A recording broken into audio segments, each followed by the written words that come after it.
out to the ball game. Take me out with the crowd. Buy me some peanuts and cracker jack. I don't care if I never get back. Let me root for the home team. If they don't win, it's a shame. For it's... Hey baseball fans, my name is Matt Nadel. I am MLB's youngest pro blogger. My blog, Baseball with Matt, focuses mainly on baseball history, and today I will be speaking with Mr. Andy Mele, author of The Boys of Brooklyn. Andy, thank you so much for speaking with me today. Thank you. Thanks for having me. Yeah, I hope these interview questions don't stump you. We'll give it a good shot. Alright, so Andy, how did you research all of the stories of the players who played in the parade grounds? When I decided to look into this, to try to plan this book, I realized I was in touch with 7 or 8 of the old guys, and I didn't know if it would go any further than that. But what I found out was when I spoke to them, they were in touch with equally 7 or 8 others, Yeah. and so it began to spread as like the foul lines go to infinity, and that's it just kept snowballing, and I got to there were 3 or 4 of the old managers that I knew, and surprisingly these fellas stayed in touch with their players over the years. Oh. So a couple of them, that's how I got Tommy Davis, who's out on the coast, and Bobby Aspromani, who's in Houston.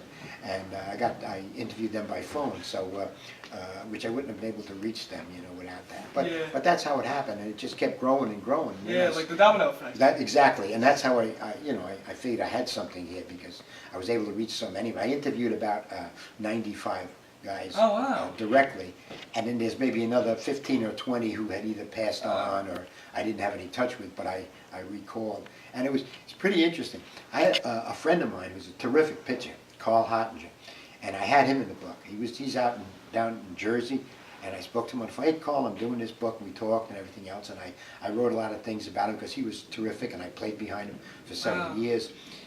And he called me up after the book came out. He said, Andy, I want to thank you for making me a hero to my grandchildren. Because they read the book. That's you? You did those things? We're old now. We're old grandparents, But that's how it happened. That's how it developed. So, without the parade grounds, do you think the players who made the bigs after playing in the parade grounds would never have made the bigs? That's a really good question because it takes into account what is necessary to be a pro. And the very first prerequisite is God-given talent. I mean, you've got to have the ability. There's no two ways about it. Then the experience and all that comes into it. So the question is how much of that experience was helpful. I think most of these guys would have gotten where they were going. Oh, yeah. But they were helped. I think it helped. There was a fellow from Long Island, Chuck Schilling. Oh, yeah. And we had one of the scouts that was hanging around was from the Boston Red Sox, was Bots Nicola. And Nicola scouted Schilling. And he wanted him to come in and play a year at the parade grounds. Oh. Just for the experience, which he did. He set him up with a team called Nathan's, which was the hot dog place in Coney Island. They were a hot club. And he came in, he played a year with them, and after the season, Bot signed him to the Red Sox. And he went on, he had 5 or 6 years in the big leagues. The Dodgers moved from Brooklyn to Los Angeles after the 1957 season. Do you think there's still a lot of Brooklyn Dodger fans living in Brooklyn? Or do you think they've all just moved on and become Yankee fans or Met fans? Because now LA is the Dodgers' home. But what do you think? But there's a lot of people left, and we all hate O'Malley. There's no two ways. He's still the villain. But one example, the Brooklyn Cyclones. Yes. New York Penn League. They're affiliated with the Mets. Yes. And they sell out every game, 8,000 people every single game. Wow. These are all Brooklyn people, and there's got to be a lot of old Dodger fans. And whenever I go up there, I always run into people I know. You began one of your chapters by saying, all roads supposedly lead to Rome, but all that don't apparently lead to Brooklyn. Now, this statement is obviously not true, but what if it was? Why do you think all roads that don't lead to Rome would lead to Brooklyn? If Brooklyn were a city by itself, it would rank 4th in the country in sending players to the major leagues. Oh, wow. And 3rd is the rest of New York. Wow. So, it's right up there with, and entertainers, knock you out. Oh, yeah. Stop talking about it. Everybody you look at came from Brooklyn. So that's where that statement came from. Do you think that some of the players in the book were overlooked by the Hall of Fame? I don't know if anybody has been overlooked. There are two Hall of Famers, Wade Hoyt and Sandy Koufax. Joe Torre will be in, just a matter of time. Yes. Some of the better hitters were Tommy Davis and Tommy Holmes. I don't know if they're Hall of Famers, but they were among the best. The one guy I would say, if you're going to put closers in the Hall of Fame, what about Johnny Franco?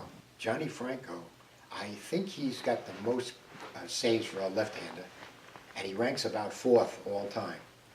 So if you're going to put closers in, why not? You know, he should certainly be considered. So I think he might be one. Johnny played at the parade grounds after I left. On a scale of 1 to 20, how much did Dodger fans hate the Giants and the Giants fans during your time?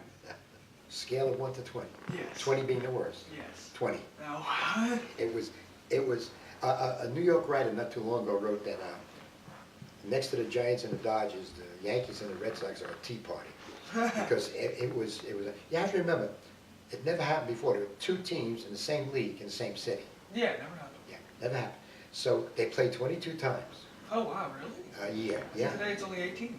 Yep, they played 22 times a year, and you had, when you went to at the Polo Grounds, you had Brooklyn fans, and at Ebbets Field you had Giant fans. Yeah. And you'd go to the supermarket, not the supermarket at that time, but you'd go to the local deli or something, and you pound the bologna, and the guy cutting the bologna is a Giant fan. Next thing you know, you're in an argument with him. So it was very intense. Yeah. And I think what made the fans that way was, of course, the players. Yeah. They hated each other. They just the players. No respect whatsoever. If you wore Giants on your shirt, they hated you. I used to think, they used to say when Jackie Robinson broke in, right, the first black man, they said Brooklyn was the only place it could have happened. I don't know if that's true, but the point was that Brooklyn would accept him, which they did. So that makes it sound like we were very tolerant in Brooklyn. Yeah. But I said one time, I said, you know something?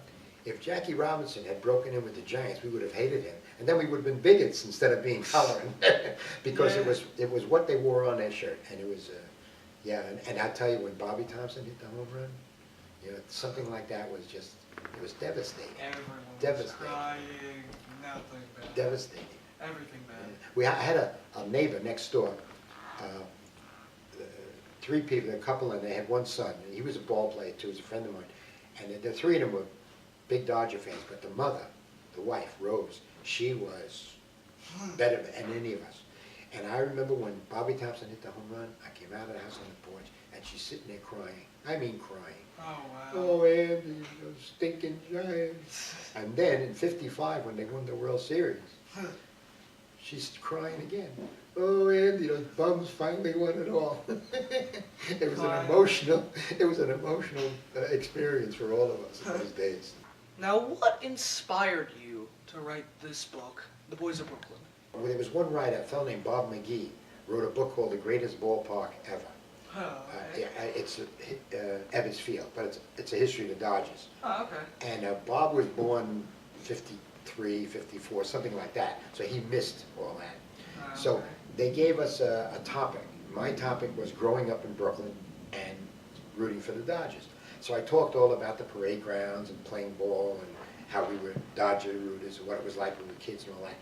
And when I finished, Bob said to me, boy, he said, I would give anything for your experiences. He said, you ought to write about it. Wow. So I thought about it. It was October. I went home. I had the winter ahead of me.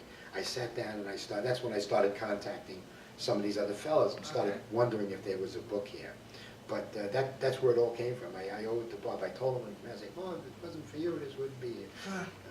Nice fellow, and he wrote a terrific book.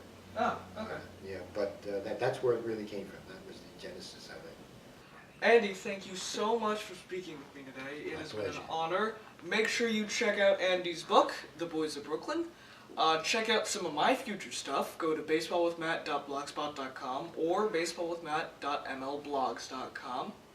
My name is Matt Nadel. This is Andy Mele. Thank you so much for watching this video.